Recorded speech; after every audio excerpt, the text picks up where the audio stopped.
Good morning, everyone. Good morning, dear colleagues. Good morning to the panelists and everyone that has joined us in the session this morning. We're all warmly welcome to the maiden edition of the ARM Transformation Series, as we'd like to call it. My name is Carol Aribi, and I head Corporate Transformation at the HoldCo. And I would like to warmly welcome everyone that has joined us today. And I'm sure we're all wondering what the ARM Transformation Series is about. It is designed to be a platform where we can share stories of other organizations' experiences, challenges, and successes during the transformation so that we can learn and order and also further appreciate ARM's own transformation journey. And I'd like to take our mind back to some of us that were, in the 80s and 90s. There was this very popular TV stories called Tales by Moonlight, right? And it was a program where, an elderly person would sit down with children and tell them different stories. There's power in storytelling because stories are relatable. It reminds us that we're all alike as human beings, and also reinforces the fact that if other organizations and other people are able to experience transformation and thrive through it and emerge successfully at the end of transformation, we can do the same thing here at ARM. Our purpose today is, for all of us to connect to the stories we're going to be sharing and to make a silent commitment to be an active part of ARM's successful transformation. This maiden edition promises to be very insightful because we've invited very seasoned and reputable panelists who are SMEs in their own spaces, and they're part of the panel today. So I won't be doing this alone. Shortly, I will be inviting the Faculty and Knowledge Manager of ARM in the person of Adeleye Adewusi to introduce our panelists. But before that, I'd like you to please put your digital hands together and join me in welcoming our dear Deputy Group CEO of ARM HoldCo in the person of Sadiq Mohammed to share his opening remarks. Thank you. Welcome, Sadiq. Thank you, Carol. Good morning, everyone. First of all, I would like to welcome our distinguished panel, as well as also to thank them for honoring our invitation. The panel will be properly introduced later on by Leye. I think this is a good initiative coming out of the Transformation Office in ARM. But before I go further, let me just take us back a bit, a couple of years back. I think ARM transformation in general started about 5 years ago, 2018, focusing more on the IT side of things, IT digital side of things, given where we were coming from. It's been a long journey. Several missteps and retraction of steps, and then taking on a new route to the promised land, if you like. But over the 5 years, I believe we've been able to make a lot of progress, particularly as it relates to the core IT digital initiatives. So, for example, we've been able to, at the point when we started, based on the Gartner IT maturity rating, we were at maybe a 1, if you like, or even slightly below a 1.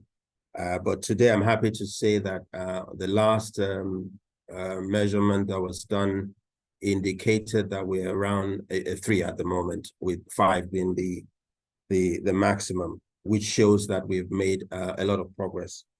And actually, there's testimony to that in the sense of when COVID hit and there was lockdown and work from home protocols just took over, we were very, very well able to transit to working remotely and providing all the services to our clients, as well as internally to the businesses without any hitch. I reckon that wasn't the case with a lot of our competitors at the time who are not as ready.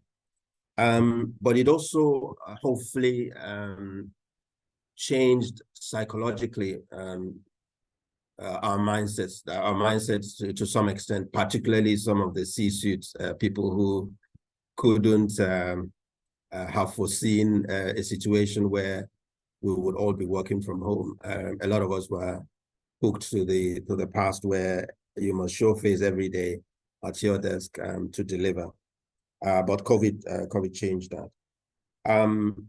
We've even moved beyond just the IT digital transformation initiatives to what I would call the middle level optimization initiatives, such as value realization framework and so on, initiative prioritization framework using Brightworks, so that if you have at the beginning 200 initiatives that are thrown at you, how do you prioritize so that you pick the 20 that give the 80? We've also been able to use the agile methodology on some of the initiatives. Still, I mean, learning on that methodology. But I think that the main hurdle today is maybe the psychological or the softer side of things that we need to address. There's a lot of work to be done there. Even though I know that we've achieved some measure of success in terms of change management, driven by the transformation office led by Carol. But I think there's still a lot of work to do in that space, the psychological or softer side of things, getting better at change management, and then also the project implementation framework, particularly the agile methodology, to be inculcated by everyone across the organization.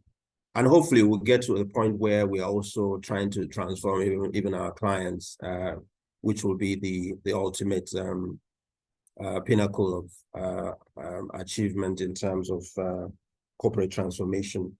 So as Carol mentioned, this is the maiden edition of the ARM Transformation Series, with a view to basically inviting experts with a lot of experience to share that experience, so that there will be learnings, and there would also be people are motivated to embrace change and basically implement transformative initiatives within the organization. So I will invite my colleagues to sit down, have maybe a notepad and a pen, to walk away with at least some learnings from this first series of the ARM transformation series, as I believe our panelists are going to share a lot of experiences that will be beneficial to ARM. Thank you very much. Thank you, Hassan, for the opening remarks. Without much ado, we would like to introduce our panelists. As Carol mentioned and Hassan mentioned, they've been carefully chosen, and we want, first of all, appreciate them for honoring our invitation. So I would like to start with DG Ismail. DG Ismail has over 20 years experience working with clients across the private, public sector to solve business problems. His experience ranges from finance, technology, and energy to education.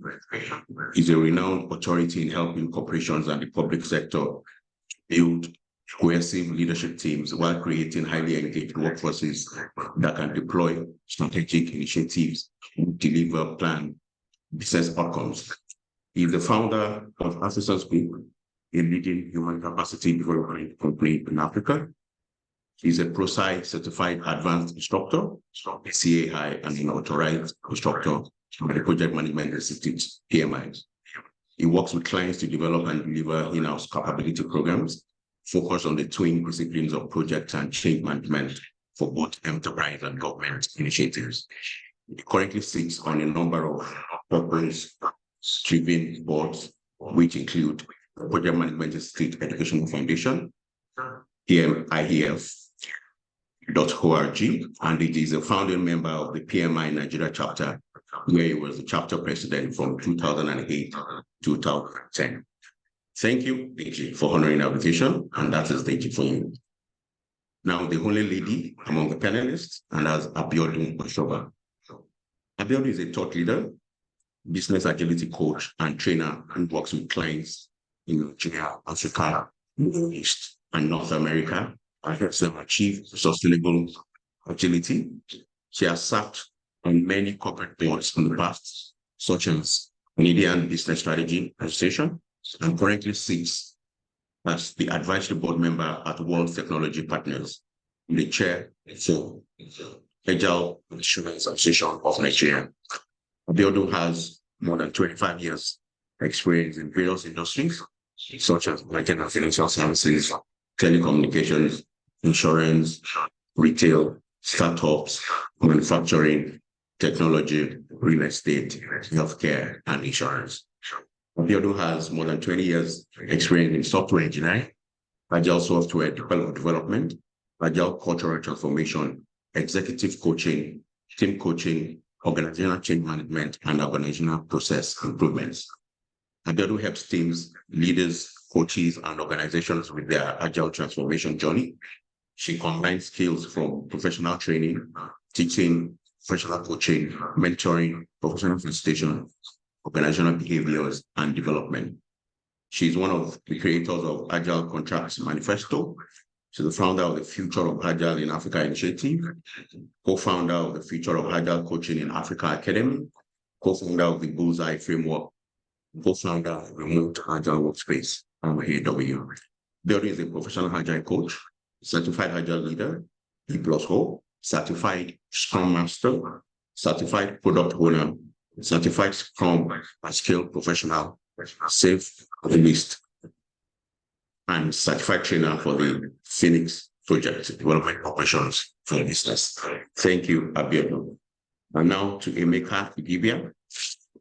Emeka currently boasts of a dynamic career spanning over 2 decades, moving through a vast industry from financial services, IT, and innovation to telecommunications, oil and gas, transport, and logistics and management consulting.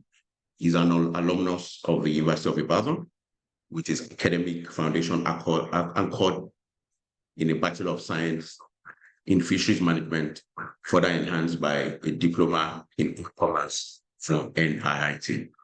Emeka's academic pursuits harmonize seamlessly with a plethora of professional certifications such as project management, Prince2 practitioner, change management ProSci, training management IATA, and psychometrics British Psychological Society levels 1 and 2.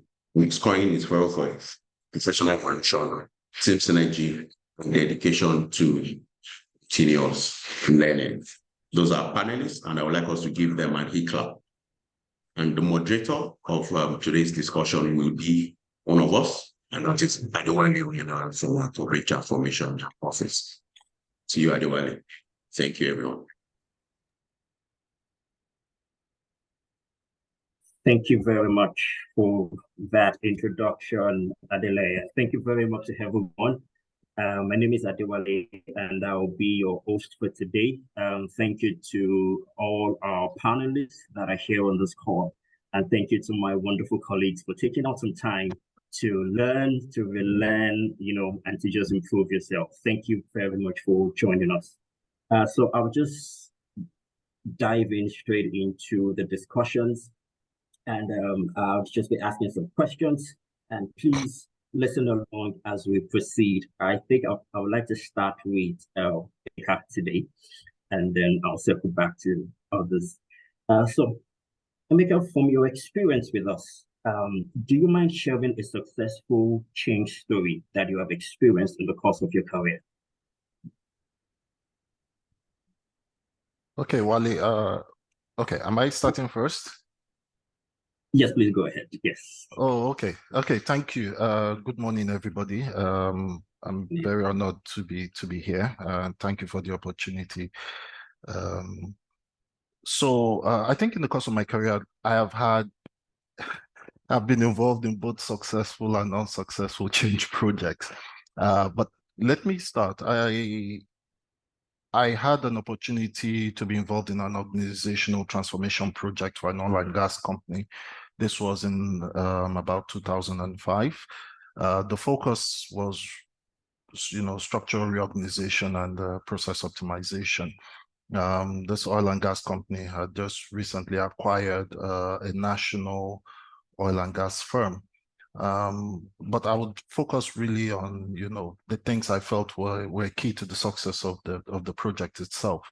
And one of the things was a clear understanding of the roles that the various stakeholders, had to play. As the project manager, there was also the need for me to reorganize the project board. And also provide some training to the various stakeholders on what their roles and responsibilities were, as well as ensuring what you may call a rigorous planning and execution itself, which cannot be underestimated. The other example was with a merger and acquisition. This had to do with financial services, which are insurance.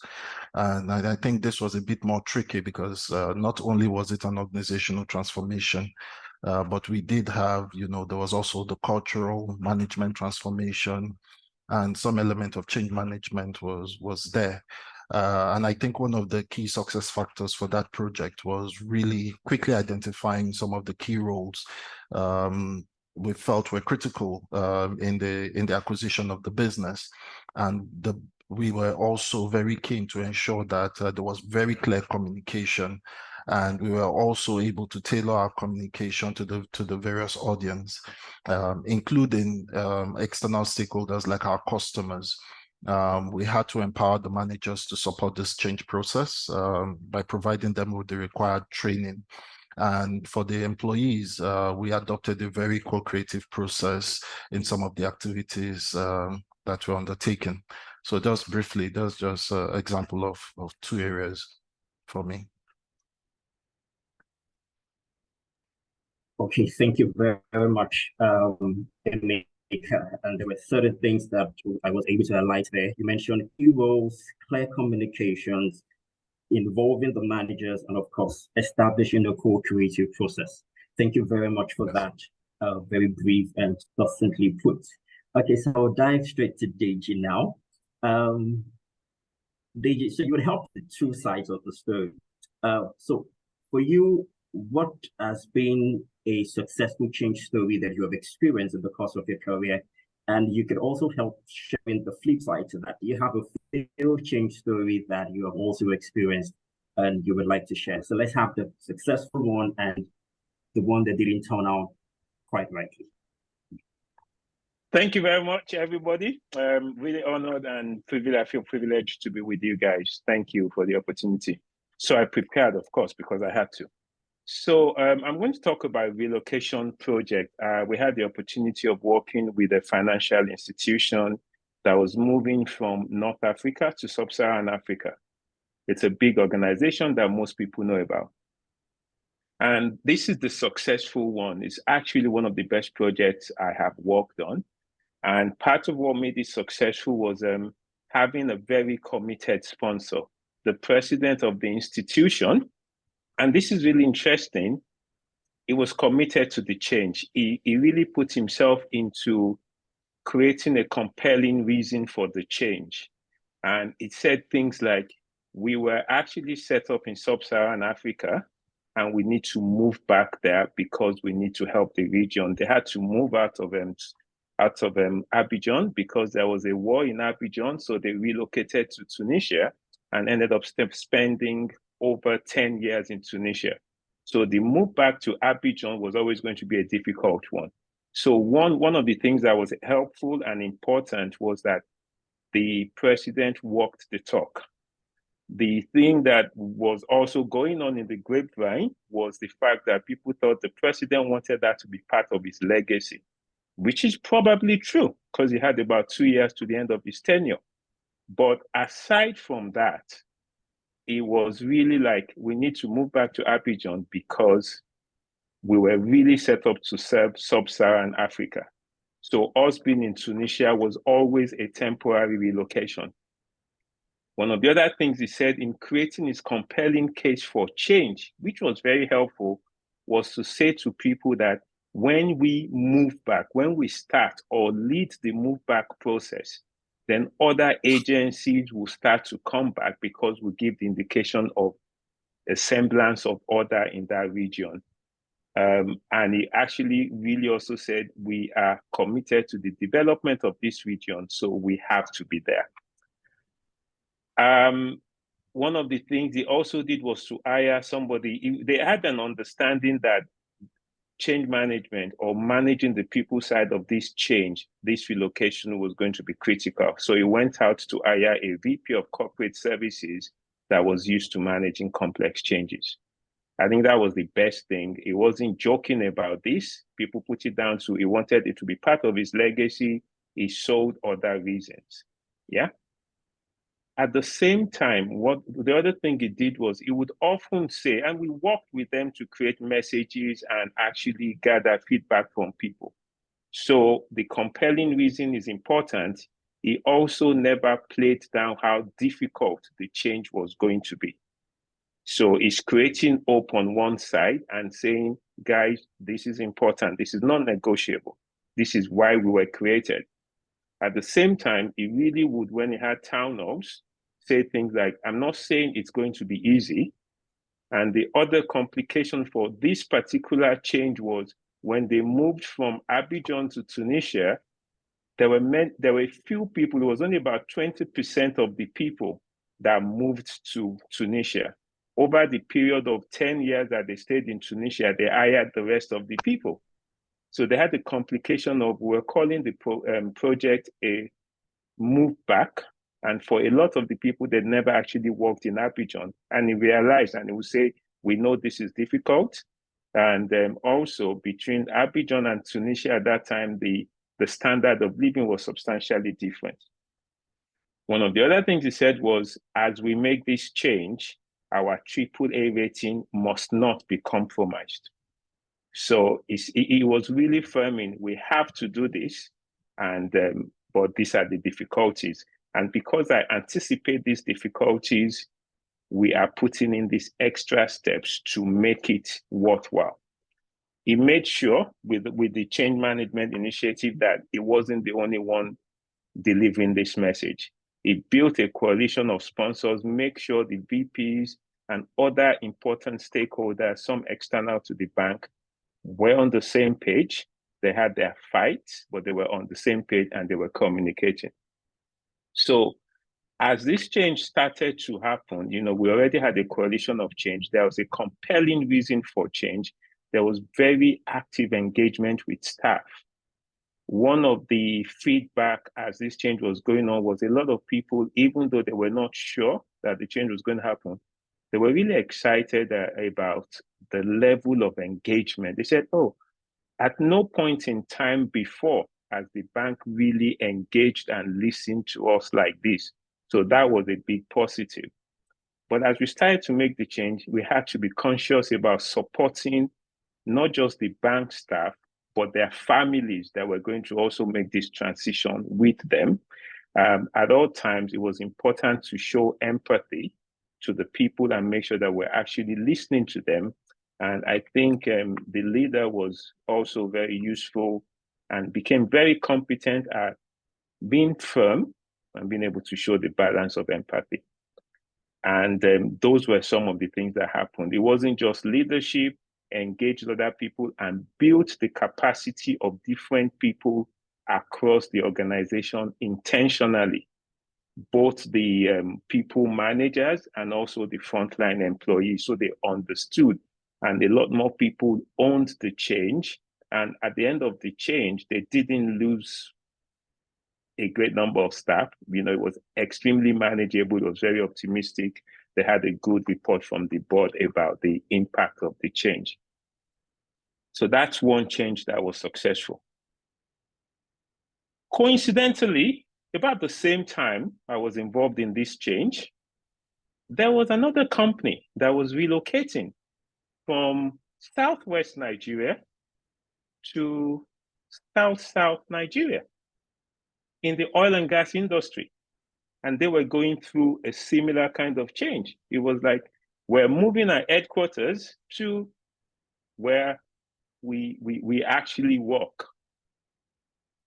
It's oil and gas industry. And the difference in approach was that it was really from the leadership, a telling. They were instructing. They were not really engaging. When they came out together to talk about why the move was necessary and why it was necessary within a short period of time, different members of the leadership team were saying different things. It was very clear from the leadership team that we are telling you what to do and you are just going to do it. And they did have a huge number of staff. It was like they were making a decree, right?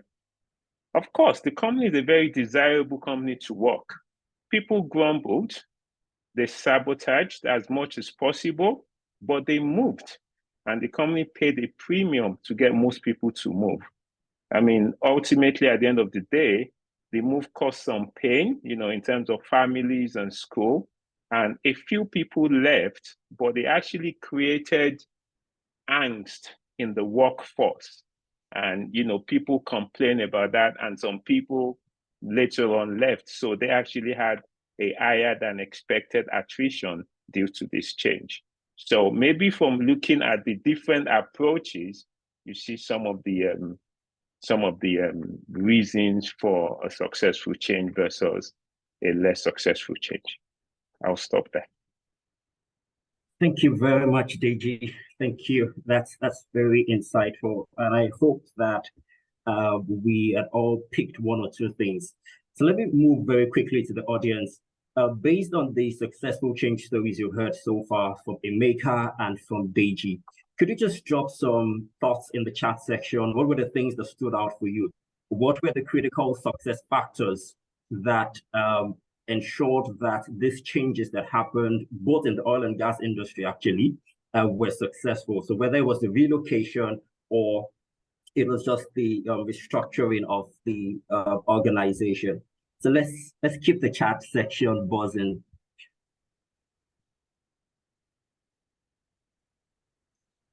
What were the critical success factors for you, please?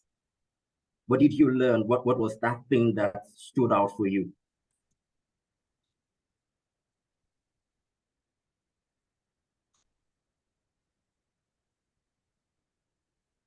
Okay, thank you. So one was in oil and gas. The other one was in financial services, please. Yeah. The correct one. So the relocation was in financial services. The other one was in the oil and gas industry. So what stood out for you from the stories shared so far? I hope I have my colleagues on the call. Okay. No, you can just drop it in the chat section, please, Olabingbe. You just drop it in the chat section. Just the chat section, and yes, please.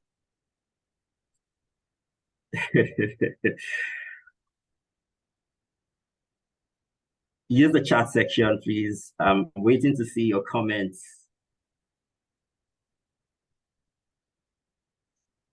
So for one of them, for me, we had a compelling case for change. There was a reason to change, and it was compelling enough to gather a movement. Another one was from the oil and gas industry, was ensuring that there was a co-creative process, which is similar to active engagement with staff. Everybody was involved with the change. So it wasn't a form of instructing or telling, it was more of, we need to move this together. This is the reason for it. So the reason was established, and we were able to, communicate clearly. And Emeka mentioned something about clear communication, tailor-made to specific audience. So it wasn't general communications to everyone, it was specific. So again, for the oil and gas, the focus was on structural reorganization.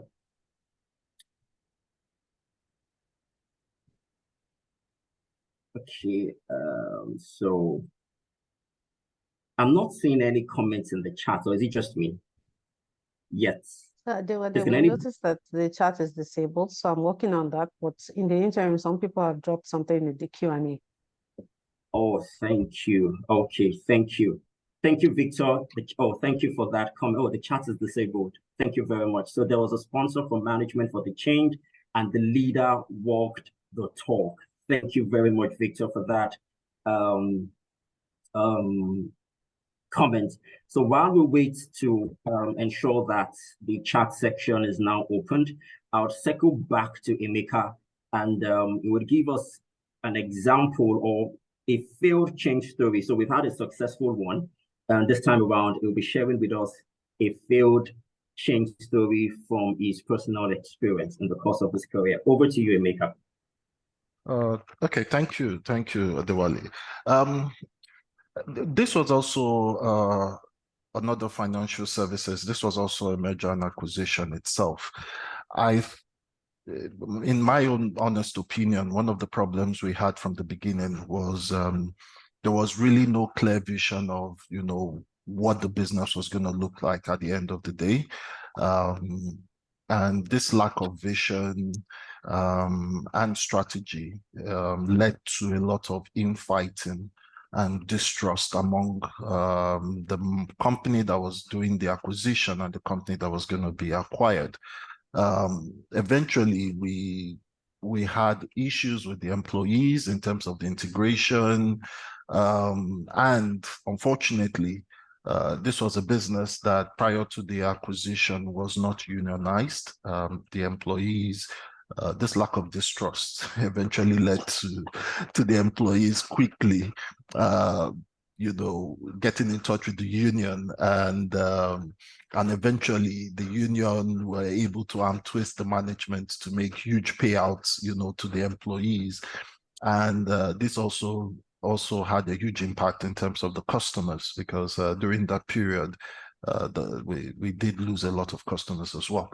And this circles to what Mr. Deji mentioned, that you need to have, executive leadership providing a clear vision and strategy of what needs to be done is very important. And I felt that unfortunately we didn't have that, and that was why that particular acquisition or that particular integration failed. I mean, we completed the work, but the business took a couple of years to really bed down, and I don't think we really got the full benefit of that acquisition, unfortunately.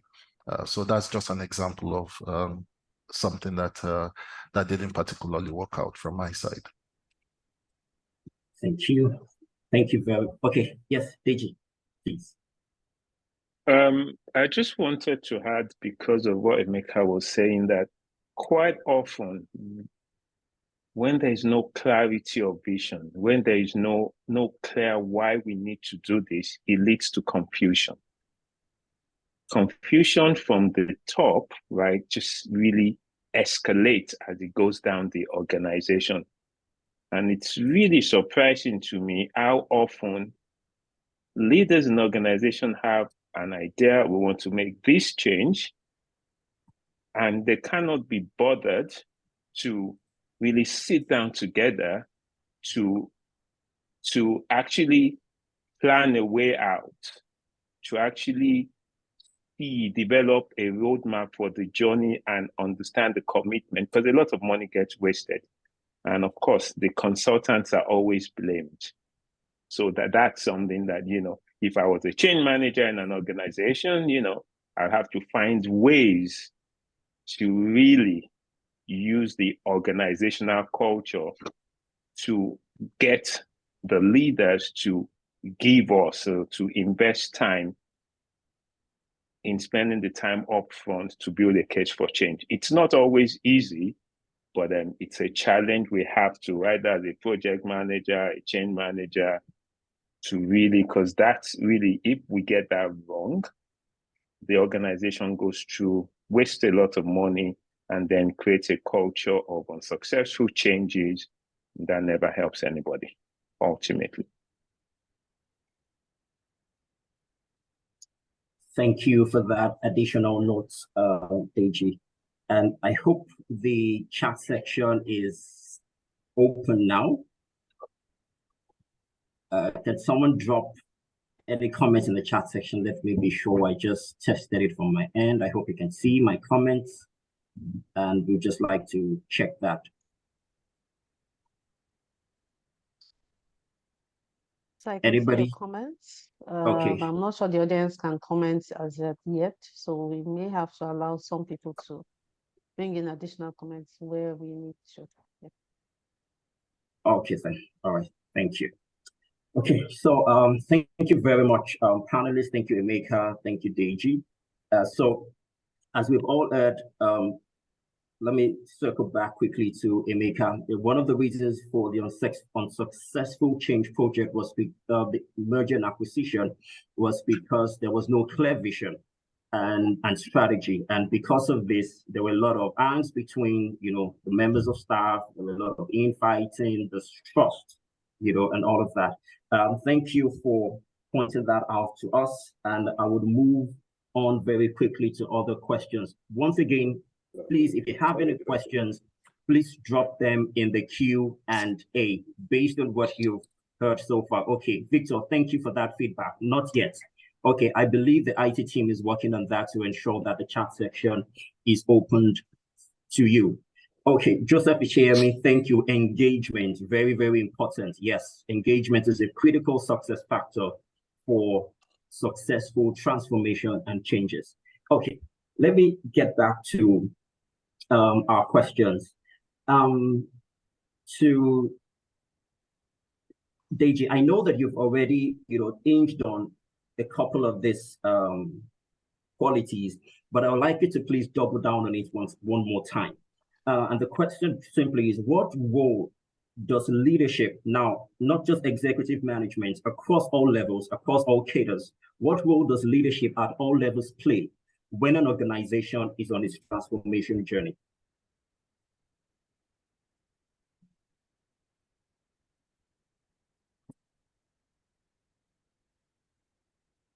You're muted, Deji.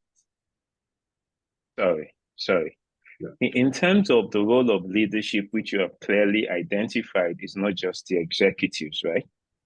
Because we have some executives on this call. It's not just the executives. You have people managers, right? One needs to understand that there isn't just one level of this is what our leaders are saying.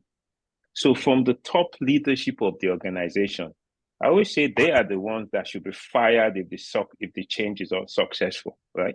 Generally, the sponsor is the person that's generally going to be fired if the change is unsuccessful. So some of the roles of the sponsors at the executive level is to really create a compelling case for the change, provide and inspire conviction. Just talk and walk the talk. And, you can't just talk once. I was even listening to someone yesterday. You have to repeat the message 5 to 7 times. You have to say, this is our new way of working. This is how we want to be. They have to do that intentionally and effectively. So they have to provide and inspire conviction. But of course, when you talk about some of these things, what's the environment of trust within the organization? If you have, if there's certain issues if there's broken trust in the organization, then you have to deal with it. You have to deal with some of those things that make it difficult to communicate and be believed, right? When you deal with that, then you've got to communicate, you've got to provide, you've got to inspire conviction, you've got to engage with people, you've got to listen to people. There is no point talking to people like that's the only way we're going to go. Then they just say, well, if we cannot even offer constructive criticism, then what's the point? We just do as we are told. So the most effective form of communication is two-way communication. It means you're talking to people, you're giving them an opportunity to input, and if there's a need for change. So that kind of communication mentality needs to be developed in leaders across the organization. Further down in the organization, you have to equip certain people, because one of the things about change is when the leaders and the CEO is talking about a change, is talking about we have to acquire a particular company in order to become market leader. Some people, and that's good, leaders should be empowered to talk about the business reasons for the change. The reality is, whatever your business reasons for the change, you can say, we're going to be a market leader when we make this acquisition successfully. For different people in the organization, they start to think about, what is the implication of this for me? Am I going to be outsourced? Am I going to lose my job? Do I have to relocate? So another level of leaders within the organization, who are not necessarily the executives now, the people managers, they need to be prepared to deal with questions from the frontline staff about what this change means for me. Yeah, because everybody is going to be thinking about that. It's really important to truly engage at all levels. Executives really create space for two-way communication.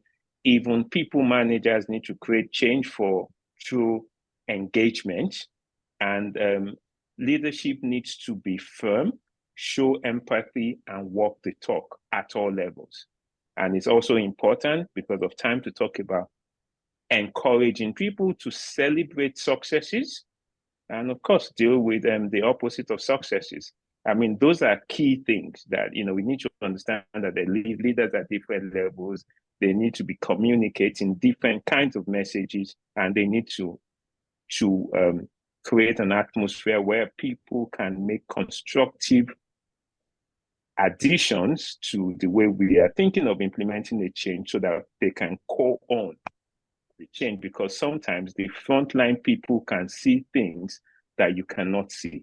You want to know about such things earlier on, rather than much later when there is a cost of rework. I will stop there for now. Thank you. Thank you. Thank you, Deji, for putting that very well to us. And I hope we're all listening. I hope we're taking one or two things down. So let me go to Emeka very quickly. And I'm aware that our third panelist is now on the call, President Abiodun, so I'll circle back to Abiodun any moment from now. So to Emeka, I know you already mentioned some of them while you were mentioning your case study with respect to the successful change story. But I would like you to still outline maybe one after the other, so that we can take one or two things down. So they're in two parts. It's in two parts. What are the critical success factors for a transformation journey? What are the critical success factors for a transformation journey? And how does an organization like ARM, how do we develop these qualities, these factors that helps us to ensure that every transformation journey we embark on, every change journey we embark on, is successful at the end of the day, so that we can begin to develop those qualities as an organization? Please. Okay, thanks, Wale. That's a lot. But maybe I'll start by saying that when it comes to transformation and critical success factors, I think this can be found in the different roles or different actors in the transformation journey itself. Because when it comes to transformation, there are various stakeholders. You need to understand who those stakeholders are. I was quite glad to hear Deji, I guess, with his experience, talk about executive leadership, providing a compelling vision and strategy. I mean, that is a very critical success factor when it comes to the role. Then when you talk about people like maybe the role of a head of transformation, where you would need strong leadership and sponsorship.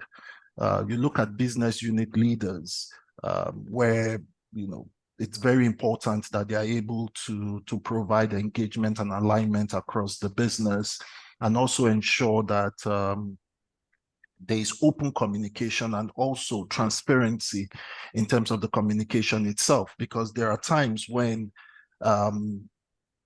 you will have to be very open with people that there is going to be some pain in this transformation journey.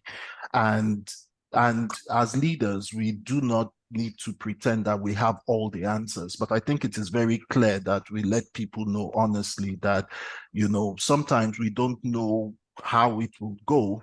However, we would be very clear about telling you along the different steps, as we get there. Did you mention project teams? Yes, sometimes project teams are the people that people like to blame when transformation don't go well. And I think that because it's very easy to use an external party as a scapegoat when things like that don't happen. But I think that for project teams, it's very clear that there is a need to put in place, some measurements and metrics in terms of what needs to be achieved, and use that to judge how they have, performed. Employees are also very, very important, because you cannot, they have a very key role to play in the transformation journey as well. It means that we need to be able to provide them with the required skills and capabilities. Talent development is very important. And then also put in place, room for continuous improvement. Your customers as well, you cannot take away from that. Customers also have a very critical, they're very important in terms of the impact of the transformation on change on your customers, and also what are your strategies in order to provide, customer focus. Governance and oversight bodies, we cannot, those ones are also very important as well, especially looking at the risk management challenges, and also some of the compliance and governance related to the particular change itself. And not to forget our shareholders or stakeholders in terms of long-term thinking and sustainability. I think that in a nutshell, for me, these are, very critical success factors as it relates to the various roles in the change. Thank you, Wally. Okay, thank you very much for that feedback. Okay, so I'll quickly go to the Q&A column. Thank you, Bingbe from ARM Pension says that what stood out for me is open communication and change drivers in management. And when executive management is speaking with a voice, it's easier for others to have trust in the process. Thank you very much, Olabimpe, for dropping that comment. Really shows that you're following.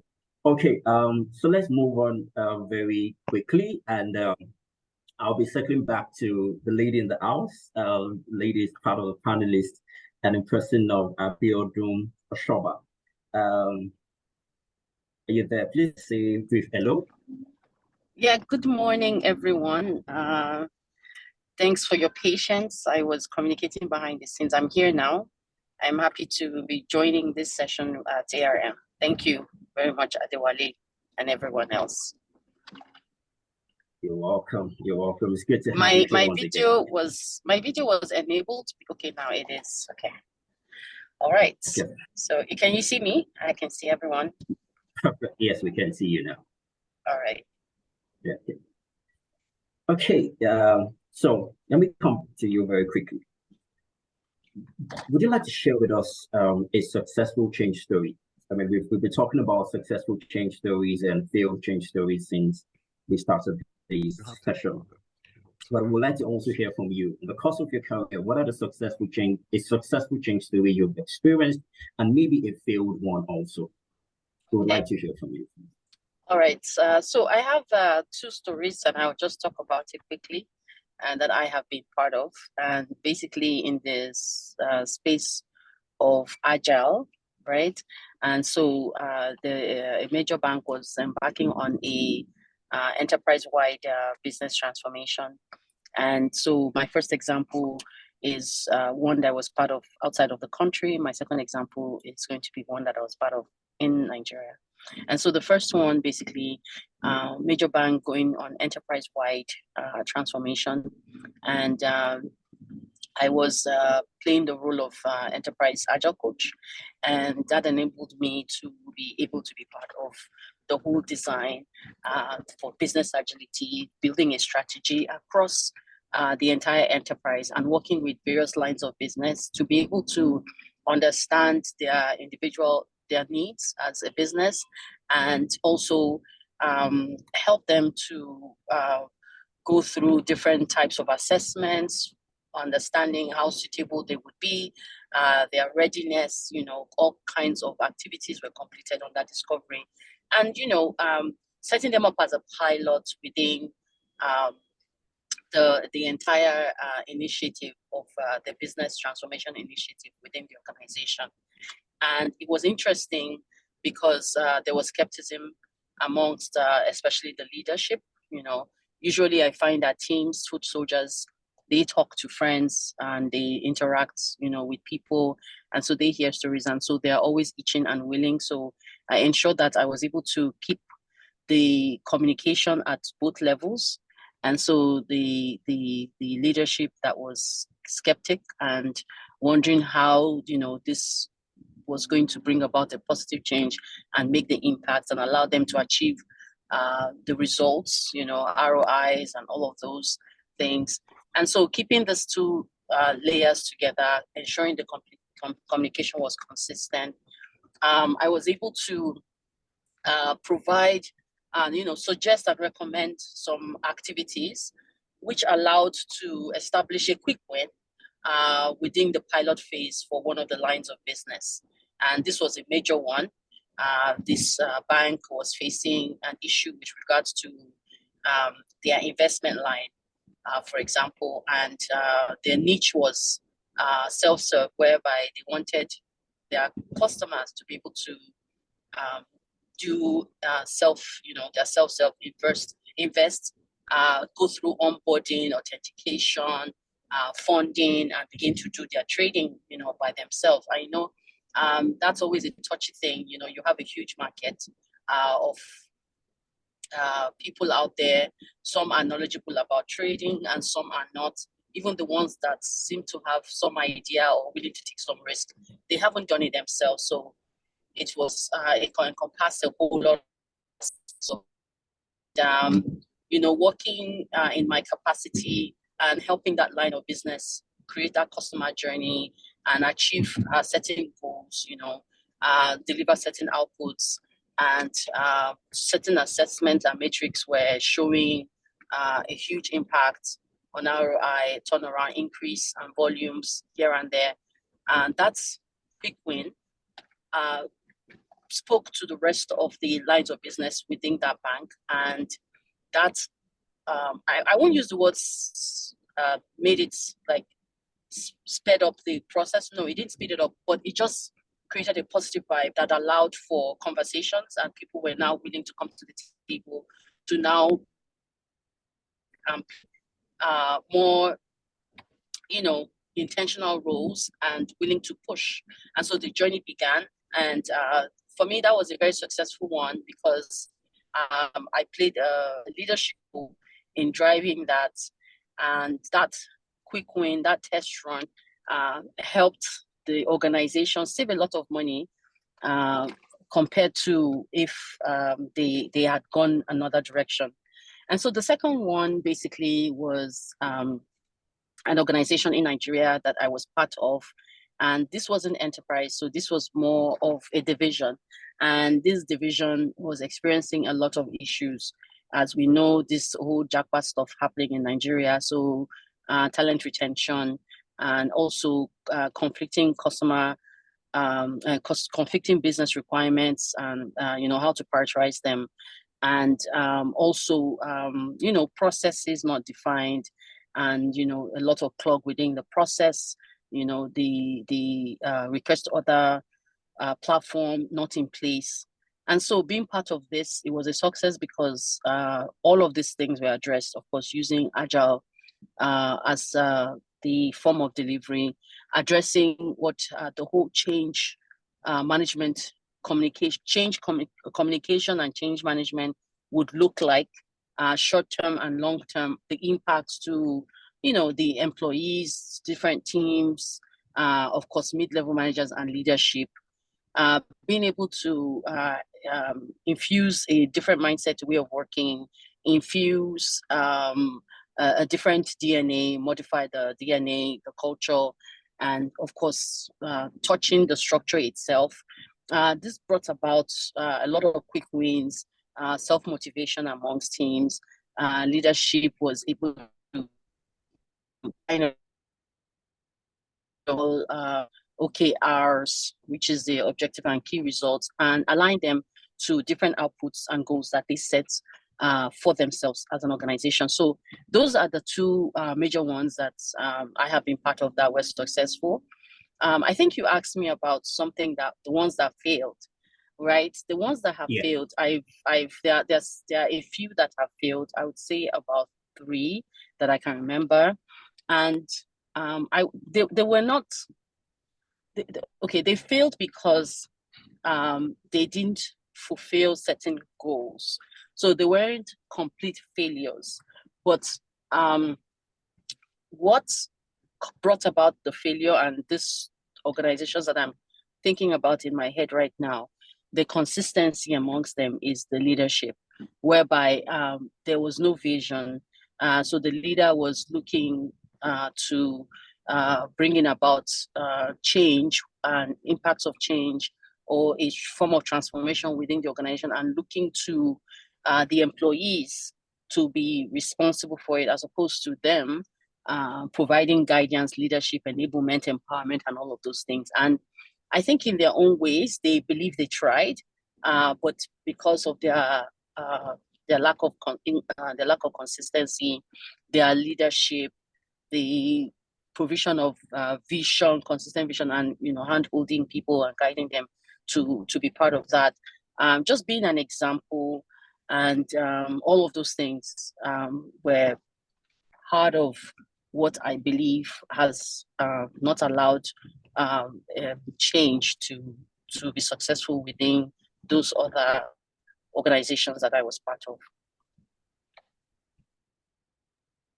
Thank you very much, Abby. Thank you for those stories. And personally, I think there were 2 things I picked, from the successful one. I heard you talk about quick wins, in terms of agility, quick wins, identifying your quick wins and ensuring that you double down on those ones, and that can trigger some other movements within the organization. Thank you for mentioning that. And reason for failure, again, I hear the word leadership, and this is something that has been a denominator in all everyone has said. So, someone said that everything rises and falls on leadership, and I believe that is true from what Deji, Emeka, and Abiodun have shared today. So leadership is very critical for every successful transformation. Thank you very much. So I believe the chat section is working now. We can do a quick test. And please, once again, check in the Q&A and please drop your questions. Okay, some questions are already coming in. Please continue to drop them. Thank you, Abisola, for that question. We'll answer that shortly. Okay, let me move to, let's continue the engagement. I believe, and from my little experience, I understand that for every journey, there would always be some level of resistance. There would always be roadblocks. There would always be things that, Deji mentioned earlier, that we should anticipate challenges. So, journeys are not all smooth and, you just arrive from point A to point B. There would always be some certain roadblocks of things that could deter you, from achieving the set objectives or getting to the final destination that you've set out to. So let me come to Deji first.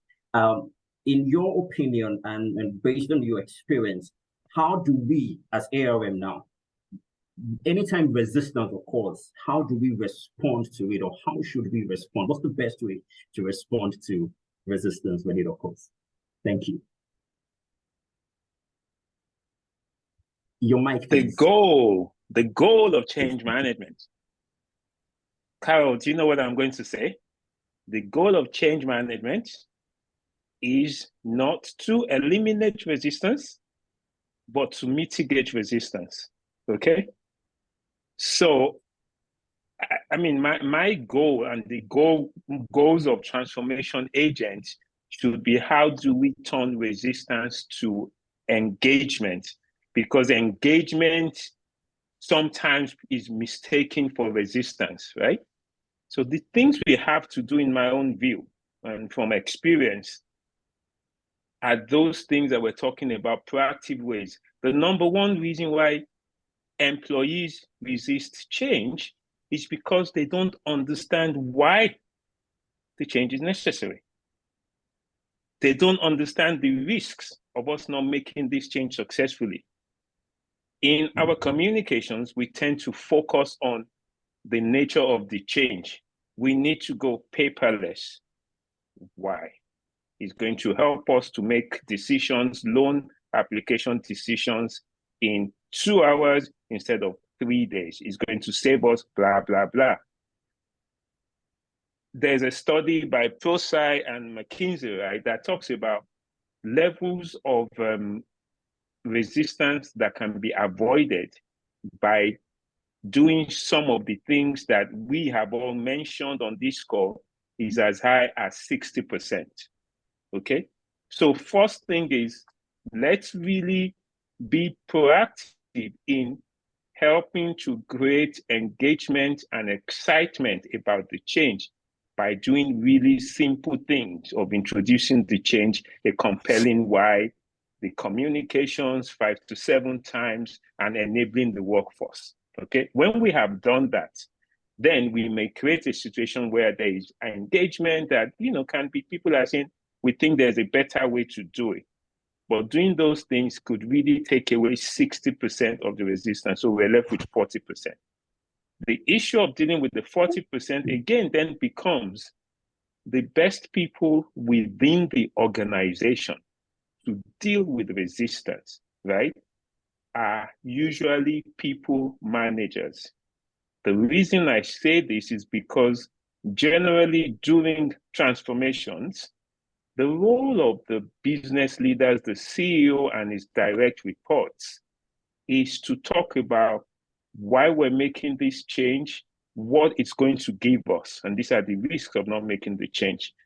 By the time you are getting to the CIO or a manager of networks or some other people, yes, those things are still important, but they are now dealing with 20 staff, perhaps. At the CEO level, they could be dealing with 400, 1,500 staff, and they're telling them why this change is important.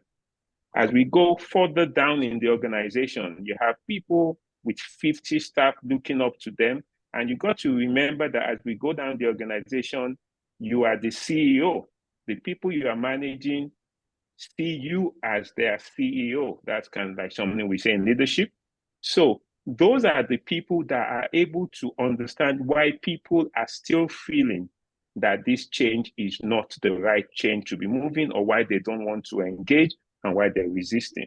So how do we equip, if we have actually at a general surface level, organizational wide, created a compelling reason for the change, then how do we equip the people managers to identify and unearth pockets of resistance?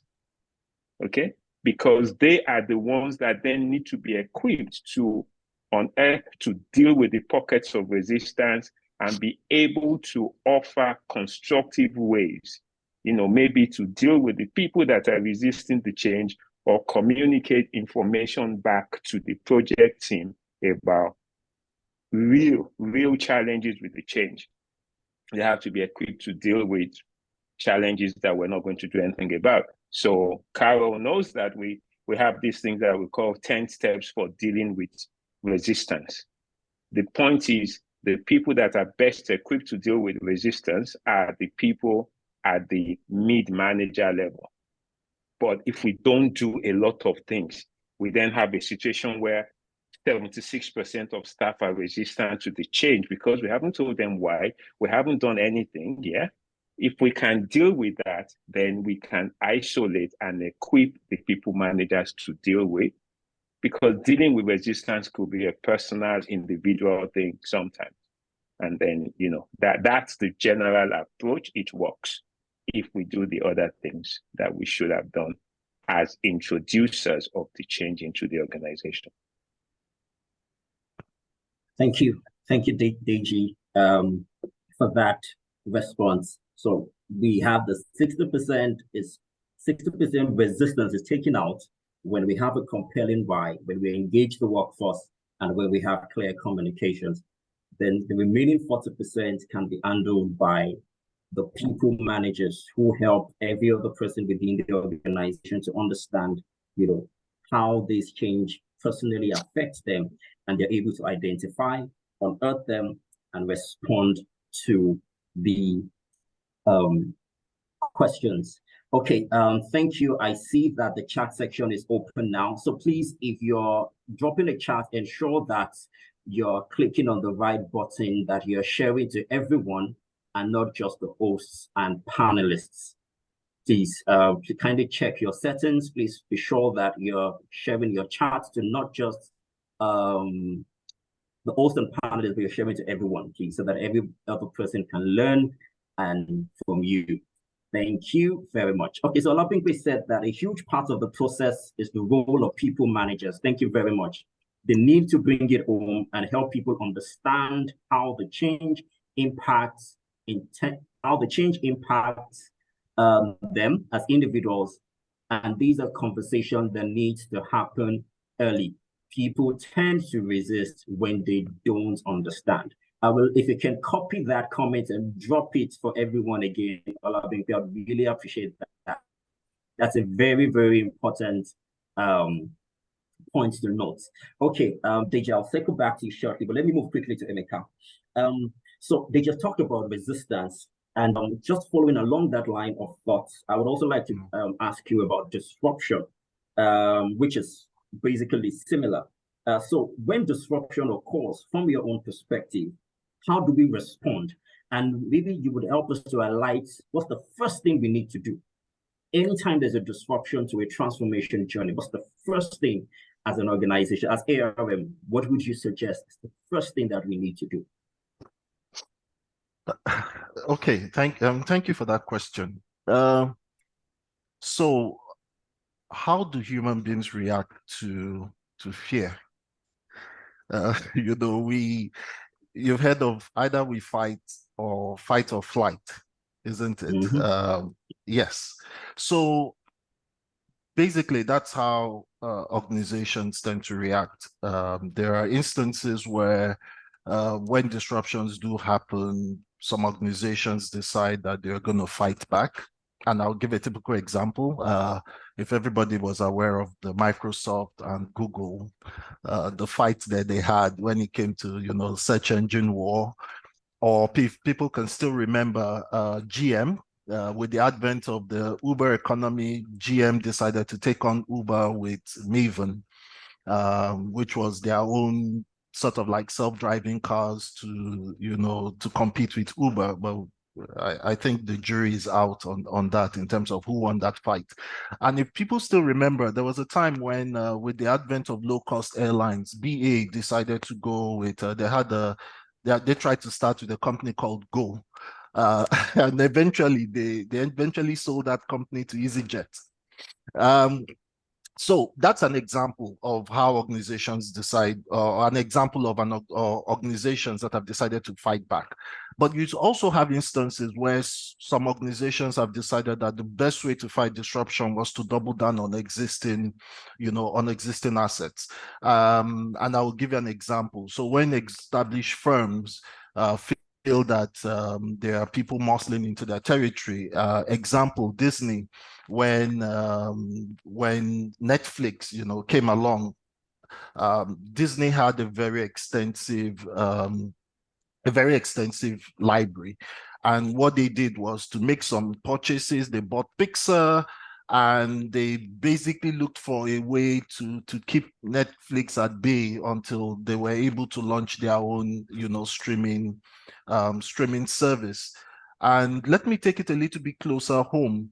With the advent of fintech companies, you find out that some organizations can decide to what you might call take up a more defensive mechanism. Either they retrench or they move away. And when I say bring it a little bit closer from home, fintech companies became a threat to banks. And what did the banks do? They decided to look at ways, they partnered with the CBN and looked at how they could, you know, curtail those banks, regulate them a little bit, you know, sort of raise the barrier to entry, you know, for them, while they were also putting in place their own strategies to launch their own fintech companies, you know, as well.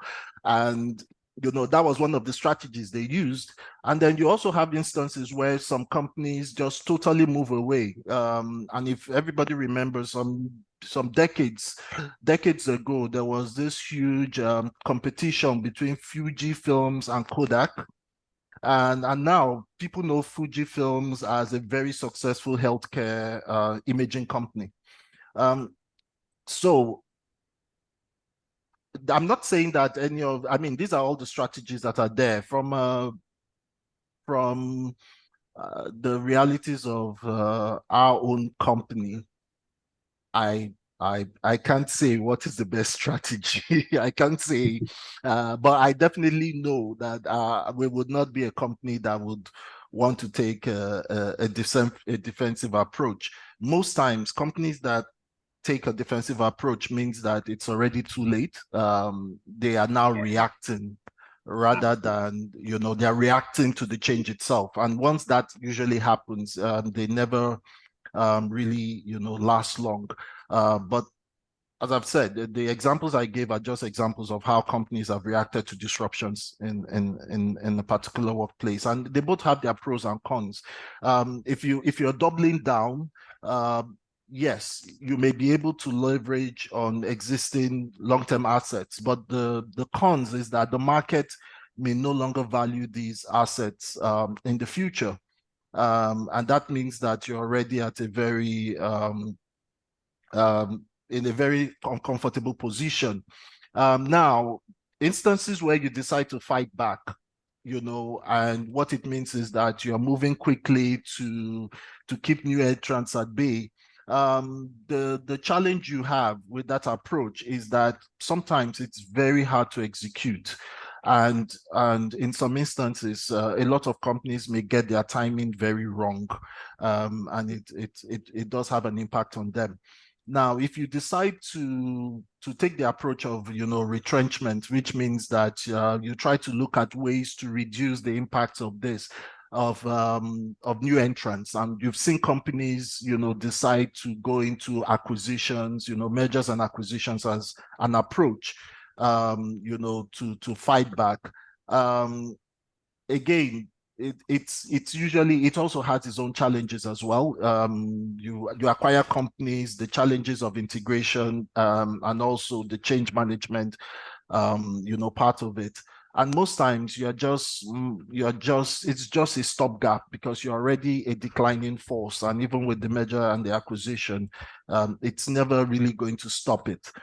Now, moving away and starting an opportunity to move into a new market space is also another area that people look at. But we all know that sometimes diversification is a very, very tricky direction to pull off. So there is no one answer to this particular question. I think that every business just needs to weigh up the pros and cons of the direction that they need to take. Sometimes the defensive approach may be the right way, or sometimes you need to go into offense. But as I've said, you just need to be able to weigh the pros and cons. Thank you. Thank you very much. Weigh the pros and cons, assess the situation, and take the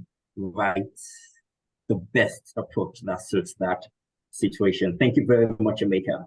Let me come to Abiodun very quickly, and I have a question for you.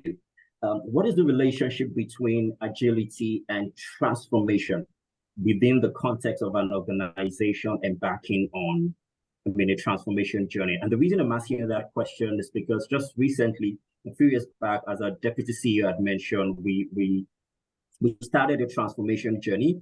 And somewhere in the midst of that, we started introducing agile practices. So I would like you to please help us to, highlight the relationship between agility and transformation within the context of an organization embarking on one.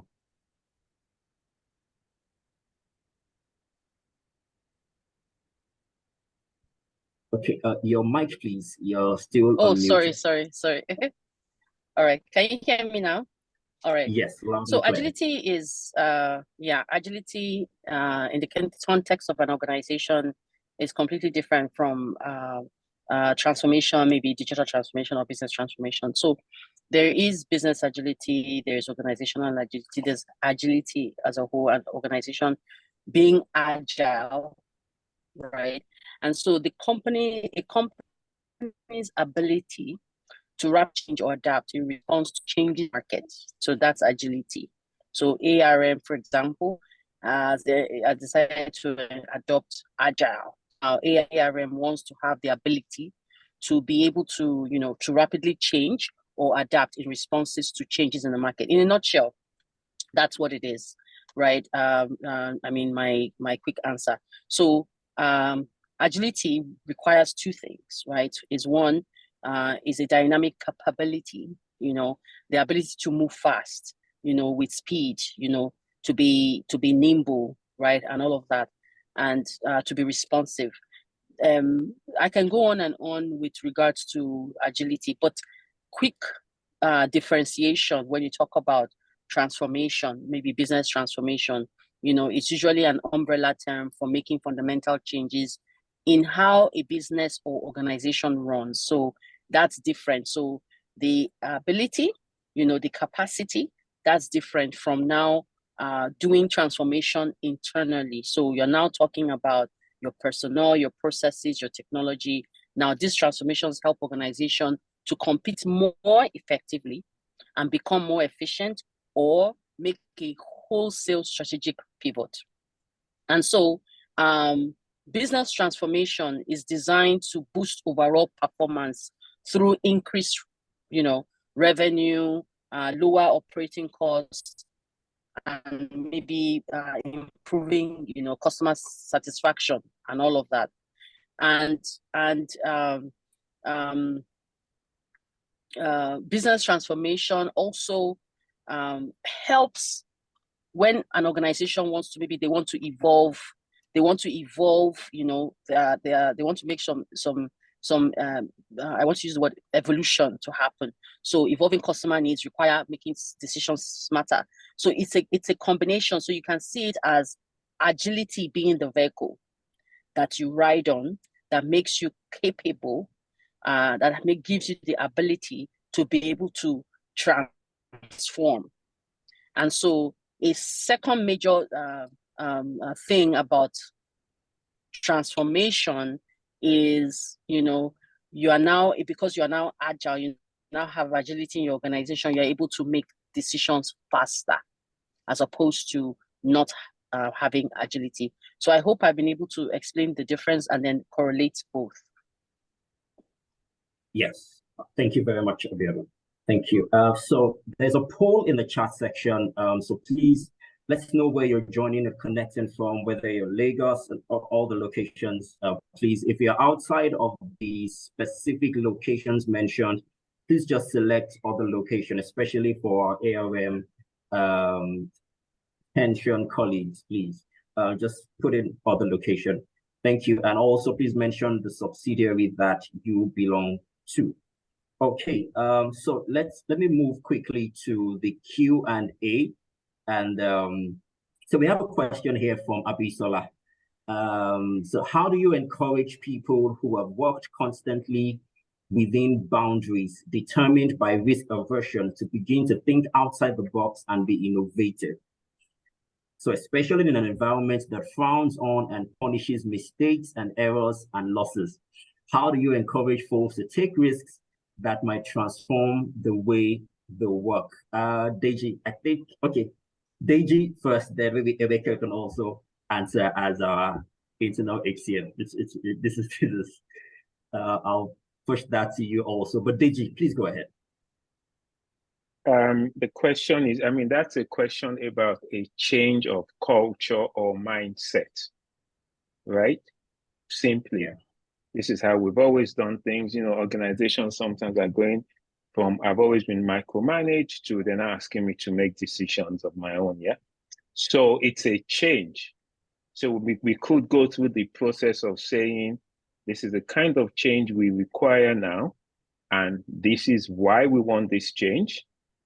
This is the risk of us not making the change, and leadership actually first and foremost. Really, sometimes we just assume that people understand stuff, and we need to spend some time, or we need to understand that sometimes I know why I want to do something. I can see it. I need to do a job of communicating it. You know, so it's a change in our mindset, in our behavior, part of our culture. So when that's kind of like defined, you get people on board and you actively say why, not once, 5 to 7 times. And then you actually start to reward the behavior, ask for the behavior, and circulate it across the organization and do certain things like celebrate successes. Oh, this person did something. We're very proud of them. They're actually displaying the new culture.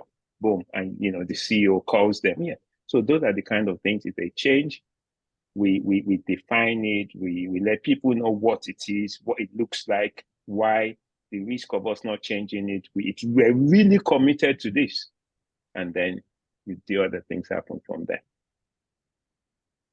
Thank you very much, Deji. Emeka, let's hear from you, please. Culture, I hear. Thank you very much. I saw the question and I was actually typing in an answer on the Q&A. I think that when you, from a cultural perspective, when you have an organization that wants to transit into becoming a more agile type of organization, one important characteristics is really the concept around an ownership mindset. And I think that, you know, yes, we do understand that organizations and people would make mistakes on the job, but it's very important that that we need to be very clear about what direction that we're going. People need to understand that when you give people ownership, you have to also understand that they would make mistakes. And I think that the key is the learnings that we make from that particular mistake, as long as the mistake itself is not intentional. Some organizations, depending on the size of the business, may feel that when certain mistakes are made, it may have a big, you know, intention, especially for the stakeholders or the shareholders itself.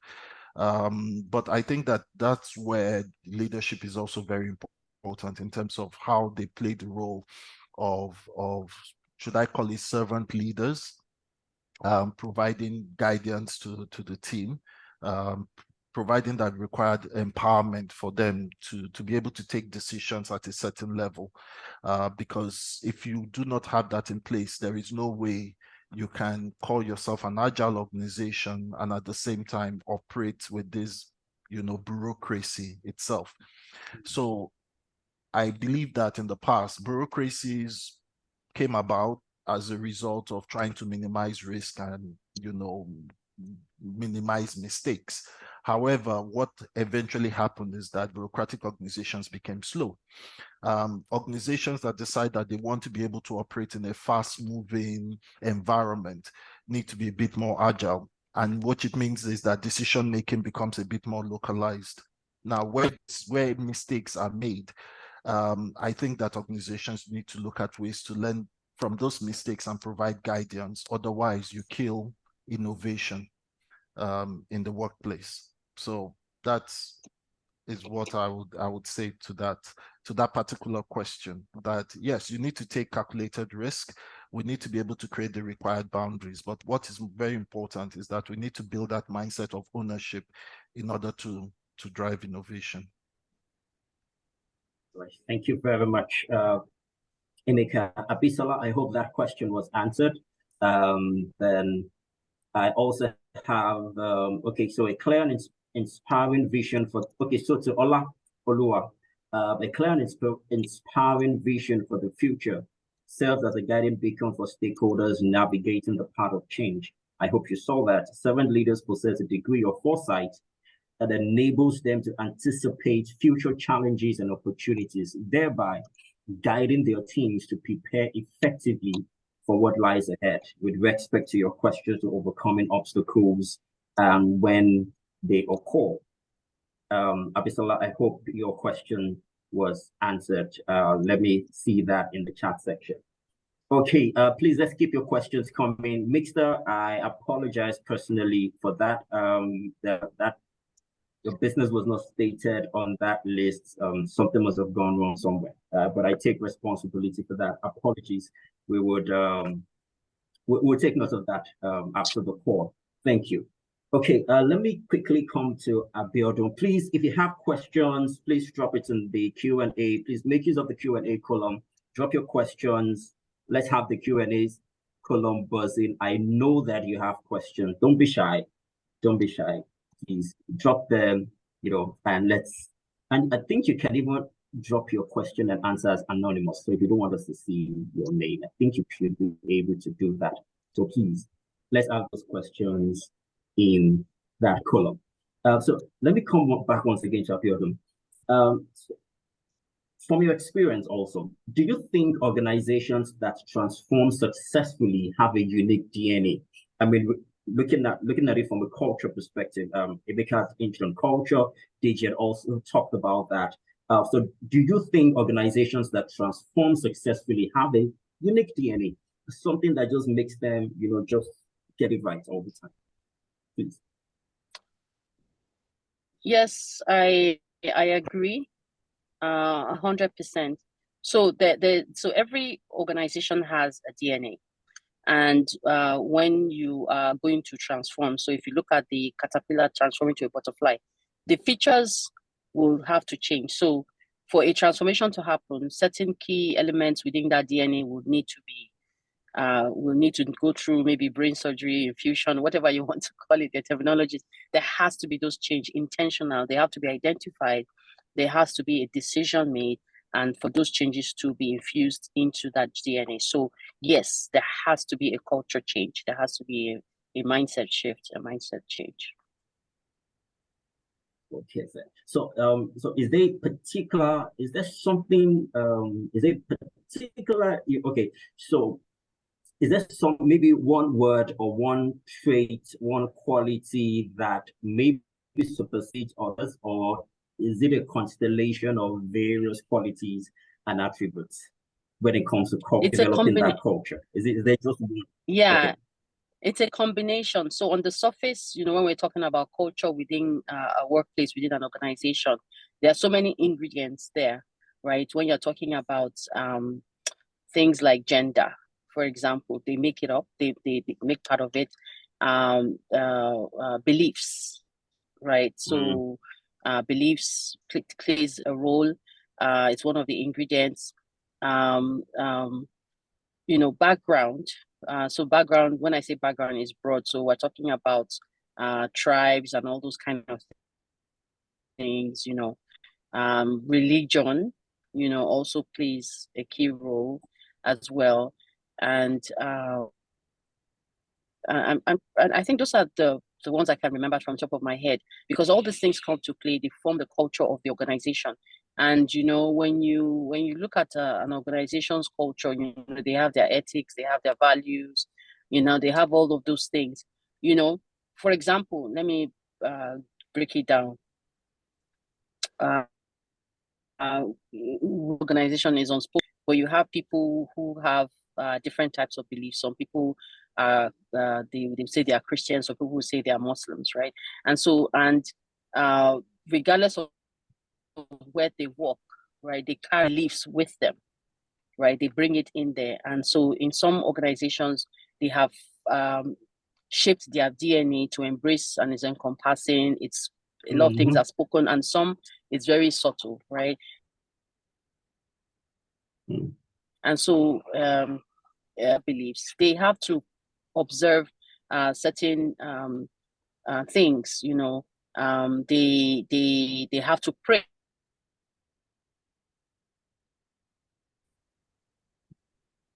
Okay. At a certain time, their organizational culture and some they just don't, for whatever reasons best known to them. They just keep it subtle, but that doesn't impact. That doesn't. Sorry, can you hear me? There's a little bit of break from Hello? your end. I hope I'm not the only one experiencing that. Is it okay? Okay, I'm not. Just a little bit. Okay, but you can round up, please. Okay, I think we're almost done. Yes, please. Go ahead. Okay, all right. So I said, and so that doesn't either. It's something that is spelled out within the culture of the organization. I'm talking about the beliefs of the people within the organization. If it's spelled out or not, you know. So the example I'm giving in the case of a Christian behavior or Muslim behaviors that they have, their practice. These are things that are carried out regardless of how it's spelled out within the culture of the organization. Also, it could be subtle, but it happens. It's a reality. There are activities that are carried out. And so what am I saying? What I'm trying to say is that, right, culture, organization culture plays a huge part.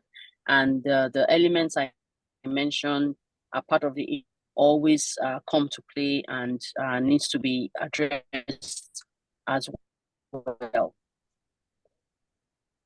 Thank you very much, Abiodun. Thank you. One more ingredient is age. Okay. Age. I forgot to add age. Yeah, age. Yeah, you heard me. Age is one of that ingredient. Yeah. Thank you. Mentioned age, mentioned background, mindset, beliefs, gender also. Thank you very much for that feedback. Okay, let me go back to the Q&A column very quickly. So I have a question here, and Carol, I would like you to please help in answering this.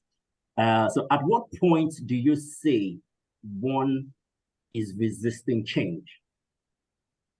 At what point? What's that particular pivot that you could say that somebody is resisting change?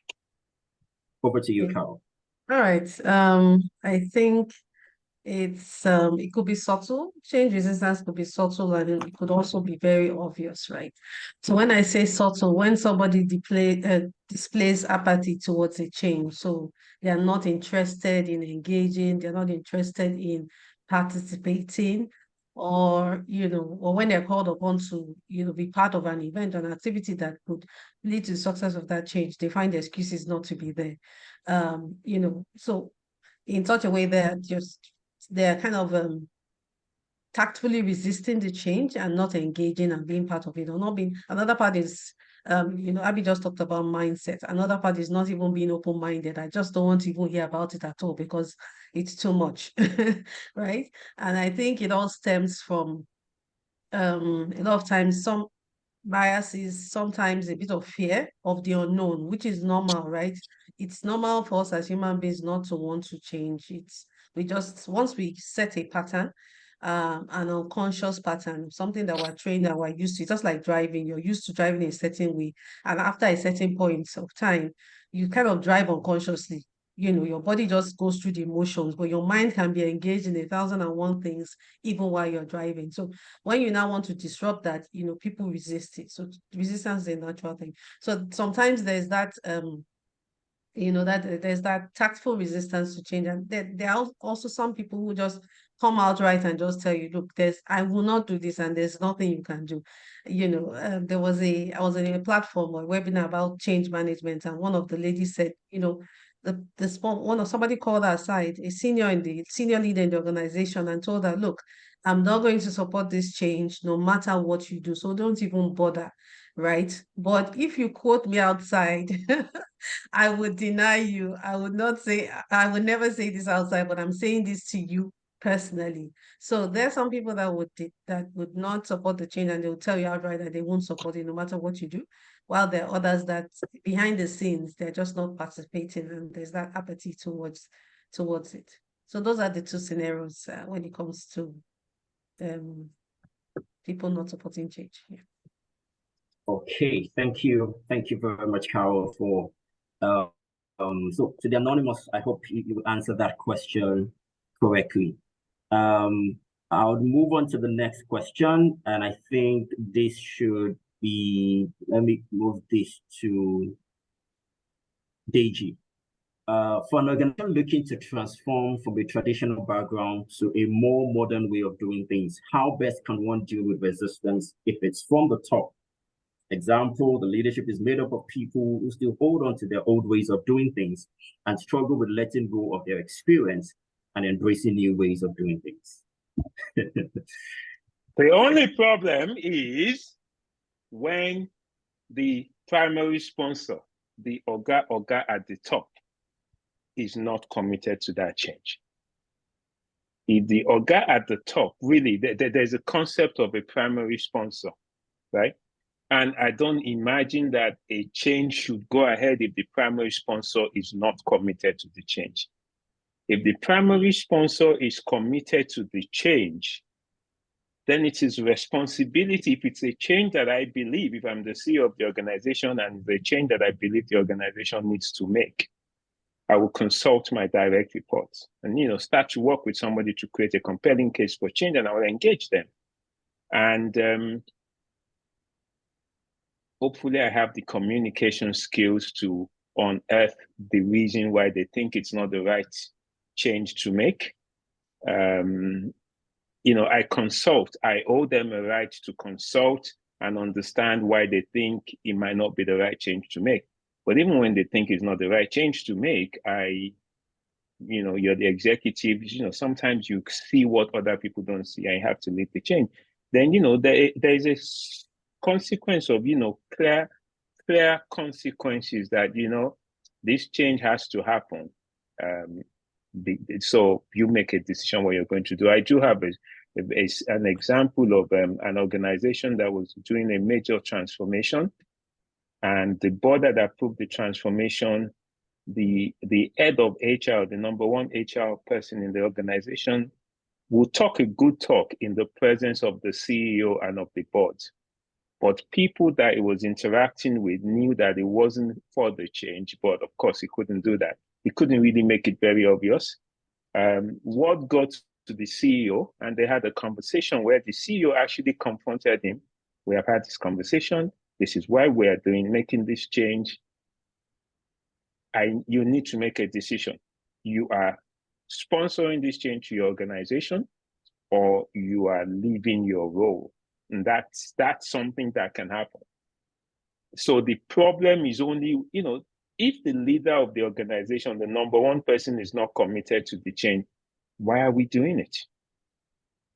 If anybody else is not committed to the change, I owe, and this is even as lower managers, other managers within the organization will consult to understand why you're resisting the change. And then they have to say, I hear what you're saying, really, we're not going to make any change. So you comply or there's a consequence. Change management is about achieving the optimal business results for the organization. It's not about the interest of one person. So we consult, we try and understand whether we're missing something, or we have to put the interest of the organization up front, or that's the most important consideration, and you can call out people. So even if one of your executives is, you got to understand why. And they might have a motive, they might have a reason that's not consistent with the business goals, and then they will have to make a decision. It doesn't mean we will not eliminate resistance to change. We want to try and mitigate it. Thank you. Thank you very much, Deji, for that response. And to the person who asked that question, I hope that your question has been answered properly. And I have another question from Evelyn Oshidende here. What is the best way to change mindset and character in the transformation journey? I want to believe that's how you wanted to put it. What is the best way to change mindset and character during a transformation journey? Let me push this to Emeka, please. What's the best way to change mindset and character? I think this is going back to culture.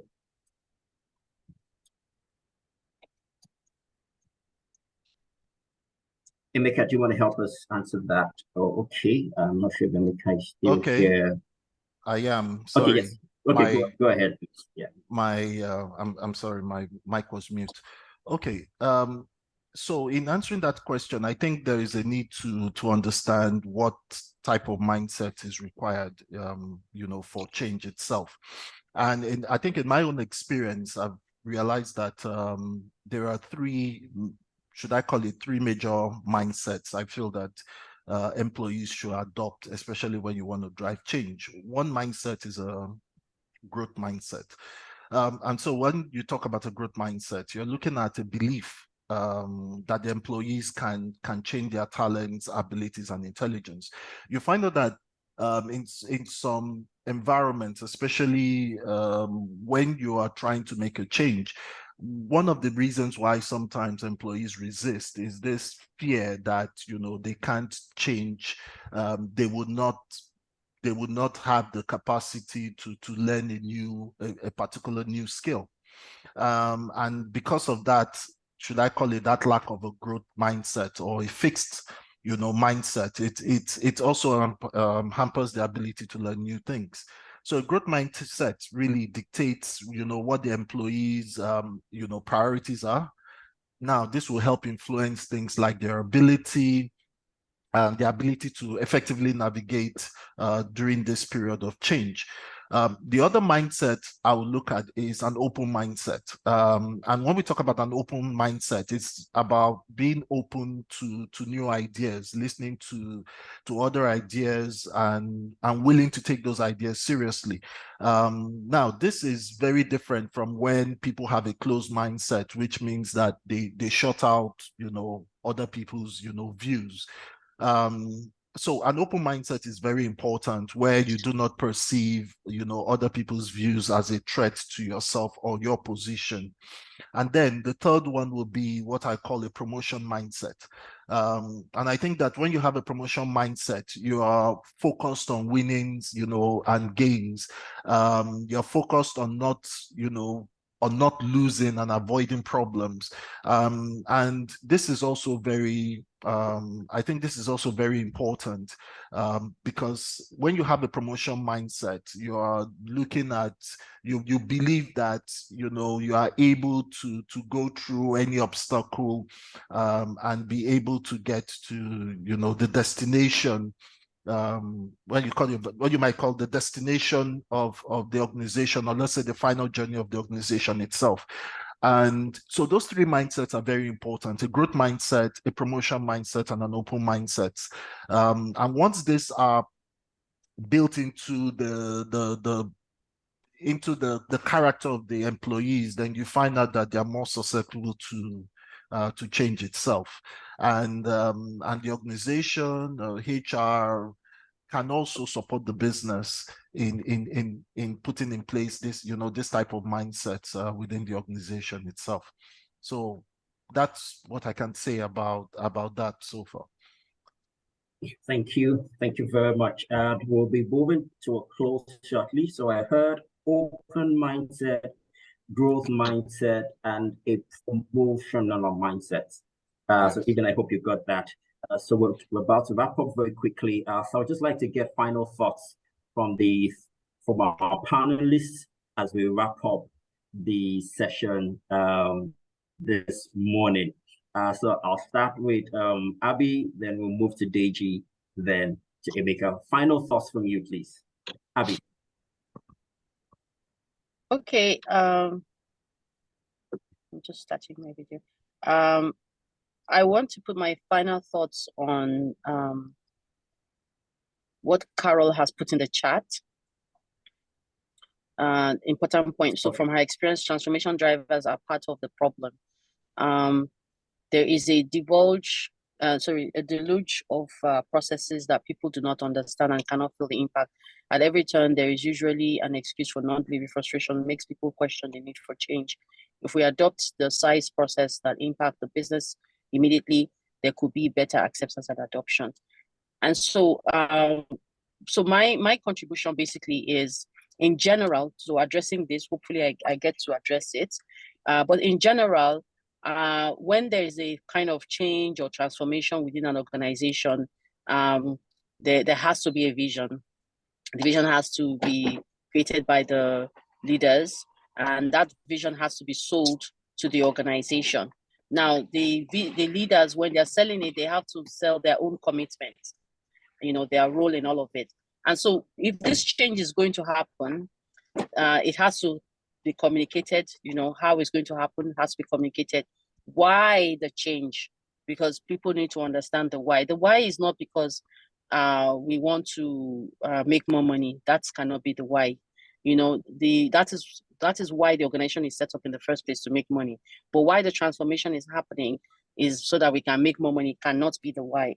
So it has to be something. The why has to answer question for every individual within the organization. So everybody wants to know, what is in it for me? How does this affect me? So that why has to be answered from that perspective. And so if people can understand, what is in it for them, what is the benefit, what is the positive of this change for me as Abiodun Oshoba working in ARM, for example. Maybe I am I'm a sales rep, right? So this change, how is it, bringing about a positive? So you have to come to my level, come to my division, come to my unit, come to me as an individual and say that this is going to do X, Y, Z for you. It's going to improve you in such a way. It's going to bring about ease, convenience, whatever it is you want to sell, but it has to be personalized so that that individual can own it. If the vision and the whole direction and everything can be sold at that level, then each person goes around with a convinced mind. They have a sort of like a courage, a confidence that, what, this makes sense to me, I can do it. But when that is not clear, it's fuzzy, and somebody has to rely on somebody else to give an understanding, everybody will take away an understanding based on their own, and it will never be the same. If a leader speaks to 10 people and tell all of us to explain, okay, what's your take on it? We're all going to have different perspectives. So if we're leaving it to different people to fill in the gaps, it's going to be a mess. And so there has to be understanding that's going to be a mention of the transformation. And I saw that question, and I hope everyone has answered, because I'm going to use that to talk about my point as I wrap up, is that everyone is key to the success of every transformation. I know we have talked and we held leaders accountable, but the truth being told is that everyone will have a role to play. So if the leader successfully helps each individual understand what is in it for them, how it impacts them, what is the plus, what is the minus, what is the whole objective, and from they're able to personalize, each person is able to own it. That is how you begin to see the successes, and that is how transformation can really happen within that organization. Thank you. Okay, thank you very much, Abiodun. There's a little bit of first, Deji, I'll circle back to you. Emeka, please just have your final thoughts. Then Deji would have his last, please. Okay, thank you very much. I think my final thoughts will be that people should understand that transformation begins with a mindset change. It is a journey and not the destination itself. Business transformation is a very complex, multifaceted process made up of different stakeholders playing, critical roles. And if we as an organization is going to be able to deal with, competitive threats along the way, I think we need to approach it soberly and systematically. And this will help us make smarter choices about that will help us not only, survive, but also thrive. Thank you. Okay, thank you very much. Okay, Deji, final thoughts, please. Yeah. Okay. Thank you very much, everybody. I am typing something in the chat box for everybody. We don't have to do anything about this.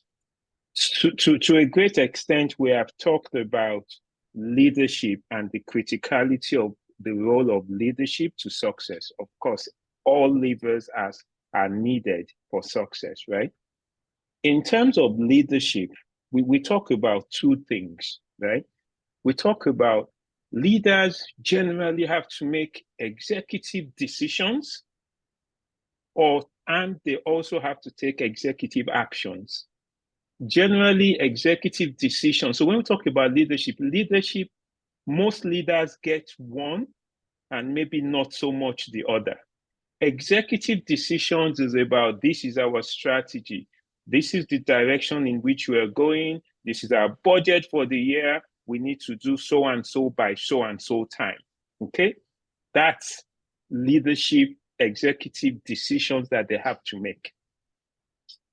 The other area is in them taking executive actions. Executive actions are about walking the talk, are about telling employees directly that this is important, this is why, and also about making sure that amongst their leadership team, they are carrying them along.